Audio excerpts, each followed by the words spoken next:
제가 얼마 전에 depth vs width 뭐 이런 얘기를 한 적이 있습니다. 기업 분석할 때 뭘 우선시 해야 되는가. 그래서 이제 depth가 더 일단은 먼저 우선돼야 되고 나중에 width를 해야 된다. 뭐 이런 얘기를 했는데 물론 이 녹화본이 먼저 업로드가 될지 이게 업로드가 될지 모르지만 이런 맥락에서 제가 얘기했던 게 depth가 근자감 혹은 자신감을 형성하는데 가장 큰 기반이 된다 라는 얘기를 한 적이 있어요. 그만큼 투자에서는 자신감이 굉장히 중요합니다. 내가 누구와도 비교하지 않을 수 있고 이런 방식으로 해나가면 되게 좋은 성과를 낼 수 있다 라는 자신감이 있어야, 물론 또 그 자신감이란 게 이 depth에 기반해서 내가 리서치를 굉장히 깊게 한다는 그런 근자감을 만들어주고, 그 다음에 이거 플러스 경험들이 계속 쌓이면서 이 가치관으로 바탕에서 투자를 해봤더니 이렇게 하니까 되더라라는 믿음들이, 제가 그래서 10년이 걸린다 했죠. 10년 정도의 사이클을 겪으면서 이렇게 해보니까 되네, 정말로 되는구나, 그걸 이제 다시 반복하기 시작하면서 자신감이 정말로 쌓이는 건데,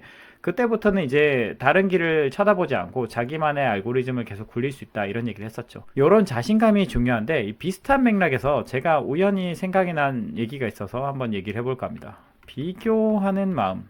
비교하는 마음이란 게 저는 굉장히 투자의 걸림돌이라고 생각하거든요. 그래서 이 얘기를 한번 해보겠습니다. 우리는 예전부터 비교당하는 삶을 살았습니다. 학교에서 석차를 매기고 몇 등 안에 들어갈 수능을 또 뭐 잘 쳐야 또 뭐 좋은 학교를 가고, 직장이나 어디에서도 항상 뭐 평가를 받고 하다 보니까 이제 이 비교 당하는 게 익숙하고 나도 남과 비교하게 됩니다. 저도 사람인 이상 이런 것에서 벗어나지 못했는데, 투자는 재밌는 게요, 다양한 방식을 추구하는데 A, B, C, D, E 정말 다양하게 추구하고, 이 사람이 A를 하고 내가 C를 한다고 해서 이 사람이 만약에 A로 해서 엄청 좋은 성과를 냈어요. 내가 C를 한다고 성과를 못 내는 게 아닙니다. 왜냐면 여러분들이 알다시피 주가가 오르고 내리는 동안 사자, 팔자가 항상 같이 존재하잖아요. 뭐 여기서 사자가 있으면 여기 파는 사람이 있는 거니까. 그러니까 어떤 사람은 어떤 구간에서 벌고 어떤 사람은 여기서도 벌고, 물론 이제 꼭지에서 잡아서 떨어지는 사람은 예외겠지만 대부분의 사람들이 정말 투자의 방식으로 돈을 벌 수 있는 게 투자의 매력입니다. 그러니까 제가 투자 세계에 진입하고 처음에는 이제 잘 모르니까 다른 사람들한테 배우려고 많이 노력을 하고 비교도 많이 했죠. 근데 시간이 지날수록 이게 뭐 어차피 나만의 방식만 개척해 나가면 되는 게 아닌가, 이 개척자의 정신이 되게 필요한 부분입니다. 그러니까 여러분들이 여태까지 살아온 삶과 일반적으로 사는 삶과 하고는 좀 다른 부분이에요. 그래서 투자의 세계로 들어온 이상 남과 비교하는 생각을 좀 버려야 된다. 이게 무의식적으로 비교하게 되거든요. 여러분이 만약에 공감할 수 없다 하면 예를 한번 들어볼게요. 예를 들어 뭐 제가 예전에도 사례를 한번 들었지만 2012년 때부터 13년, 14년, 그러니까 2014년까지는 가치주가 굉장히 좋았다 했죠. 특히 2013년, 2014년이 좋았는데, 요때 저희 어떤 성과에 대해서 생겼던 오만함 플러스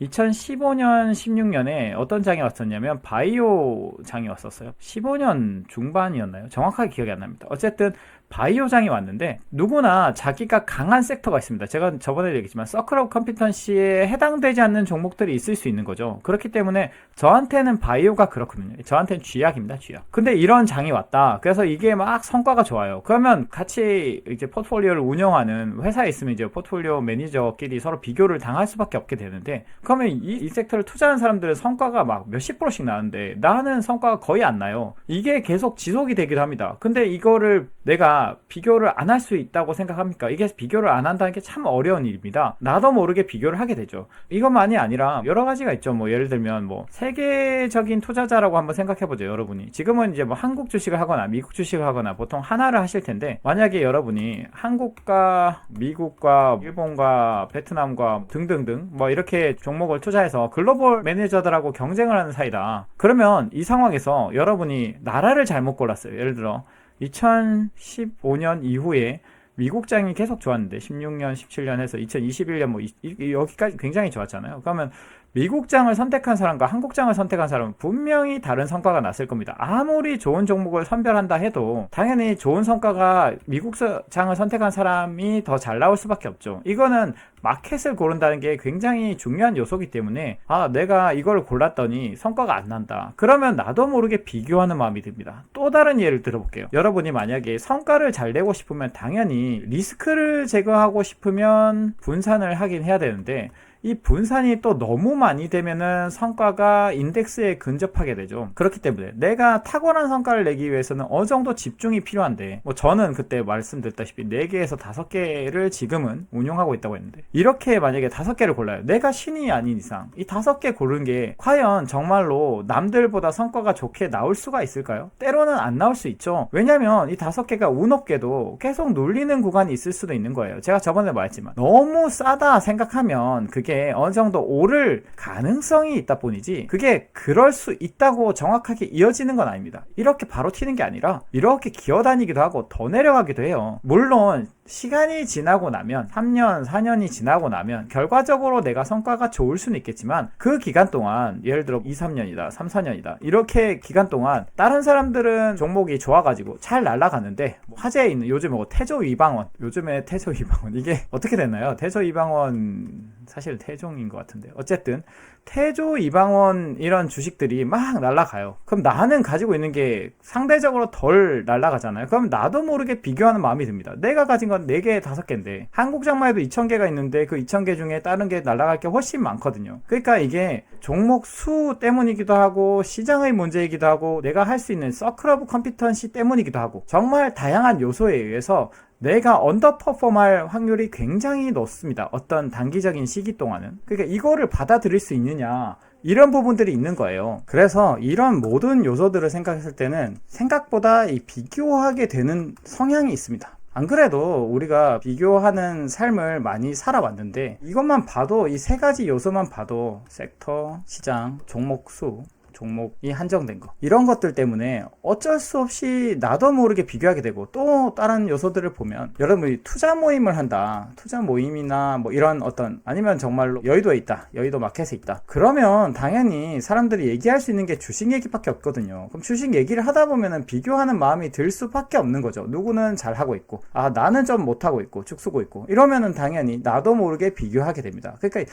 비교할 만한 요소들이 너무 많은 거예요. 그래서 왜, 물론 이제 남을 하고 비교하는 문제만으로 간 건 아니지만 오마화에 가게 된 이유도, 노이즈로부터 멀어지고 싶었다. 그게 함의가 뭐냐, 나도 모르게 어떤 이런 주식의 화두에 계속 노출되기가 싫은 거죠. 그래서 사실 템플턴도 어디 갔나요? 바하마인가 어디가 갔다고 했는데 뉴욕을 떠났죠. 이 사람도 어딘가 섬인가 뭐 어디 가가지고 투자를 하게 됐는데, 거기서부터 성과가 잘 났다고 이런 얘기도 했습니다. 그러니까 뭐 꼭 물리적으로 거리를 두라는 얘기는 아니지만 심리적으로 내가 나만의 완결된 사람이어야 된다라는 얘기. 그러니까 이런 얘기를 하고 싶었던 것 같아요. 나 스스로 완결이 돼야 됩니다. 나 스스로 모든 걸 할 수 있고, 나 스스로 다 판단을 내릴 수 있는 온전한 하나의 형태가 돼야 됐다. 그러니까 뭐 다른 사람에게 의존을 한다든지, 의견이 필요하다든지, 혹은 어떤 사람을 우상화할 필요도 없어요. 우상화. 여러분들이 이제 종목을 보고 사람들을 보거나 하면은 버핏이 있고, 피터 린치가 있고, 린치가 있고, 누가 있고, 뭐 이런 이제 과거의 성과를 엄청 긴 시간 동안 잘 냈던 사람들이 대단하다라고 여기는 건 괜찮아요. 그렇지만 그걸 우상화해서 거기에 그 사람과의 어떤 나와의 비교를 하고, 이 사람들 포트폴리오를 까보고, 그 과정이 저는 사실은 의미가 없다. 전에도 말했지만 이 사람들은 큰 규모의 주식을 굴리고 있는 상황이라서 나랑 어차피 고를 종목도 다르고 내가 훨씬 아웃퍼폼을 할 수 있는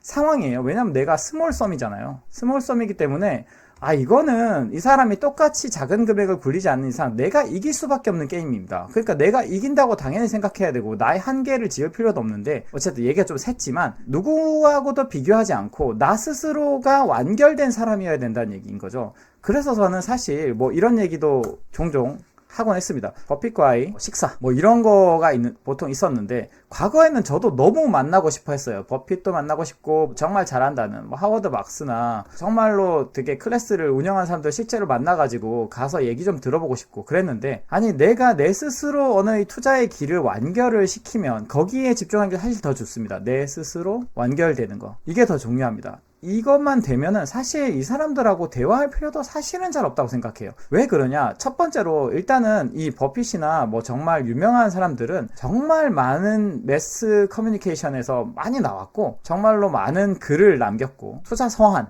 이런 것도 있죠. 글도 많이 남겼고, 말한 거를 누군가 스크랩도 많이 했어요. 그래서 사실은 더 이상 가서 물어볼 것도 없습니다. 이것만 다 읽어봐도 정말로 이 사람이 무슨 생각하는 사람인지도 다 알 수 있고, 저번에 말했다시피 뭐 월터 슐러스도 그 영상 1시간 10분짜리만 봐도 이 사람이 어떤 식으로 투자한 사람이었는지 알 수 있습니다. 그래서 사실은 만나서 물어볼 게 저는 없다고 생각해요. 한다면 그냥 내가 생각하는 생각과 너가 생각하는 생각이 비슷하니 이 정도 물어볼 수 있다고 생각하는데, 그만큼 내 스스로 완결되는 게 중요합니다. 뭐 이 거장들을 무시하는 게 아니라 당연히 저도 이분들을 바탕으로 벤 그레이엄이나 모든 사람들의 어떤 잘했던 사람들을 하나씩 배워나가면서 거기에 나도 올라간 케이스지만, 그 마인드셋이 내가 정말로 누구보다 못하다, 누구가 우상이다, 누가 더 잘한다, 혹은 누굴 따른다, 저 사람은 정말 대단해, 그런 거보다는 내 스스로 그냥 나에게 몰입을 해서 나의 알고리즘을 어떻게 하면 개선하고 나만의 방식, 그러니까 방식이라는 게 제가 저번에도 말했지만 정말 천차만별이라고 했잖아요. 그러면은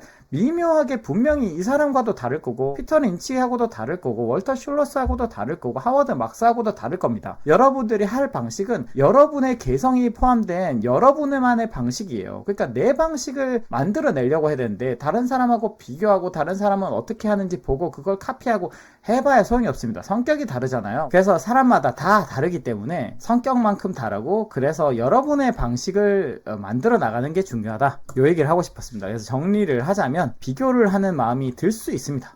왜냐하면 퍼포먼스가 분명히 내가 언더퍼폼할 순간이 옵니다. 저도 항상 그렇기 때문에 제가 항상 뭐 1년에 50% 내야 된다, 낼 수 있다, 내도록 하자, 이렇게 얘기하지만, 이게 나오려면요 정말 잘 나올 때는 2배씩 나와야 돼요. 그래야, 왜냐면 내가 안 나오는 죽쓰는 구간이 분명히 나오거든요. 0% 나는 구간, 10% 나는 구간, 이런 구간이 있기 때문에 내가 정말 파괴적인 수익이 언젠가는 한 번씩 나와야 그나마 이것도 가능하죠. 그러니까 정말 내가 낼 때는 아주 파괴적으로 수익을 내야 되고 그렇게 해야 되는데, 이런 구간에서 버틸 수 있어야 되는 거예요. 이 방식을 했다가 이게 안 되면 정말로 그때는 또 누군가가 파괴적인 수익을 내겠죠. 내가 잘난 게 아니라 내가 맞는 장이 온 겁니다. 그럼 어떤 사람이 또 그 사람이 맞는 장이 오겠죠. 그럼 그 사람이 맞는 장에 와서 이 사람이 뭐 200%씩 벌어요. 그러면 되게 부러워할 게 아니라, 이 사람에게 맞는 장이 왔구나, 나는 겸허하게 내가 그래도 잘하고 있는지 알고리즘만 체크하고 그 다음에 정말 싼 건지만 체크하면서 기다리는 겁니다. 그래서 주식은 인내심이 필요하다는 얘기도 하는 거죠. 그러니까 여러분들, 자기에게 자신감을 가지고, 물론 그 자신감이 근거가 있어야겠죠. 많은 경험과 종목을 뎁스 있게 분석하는 나의 능력과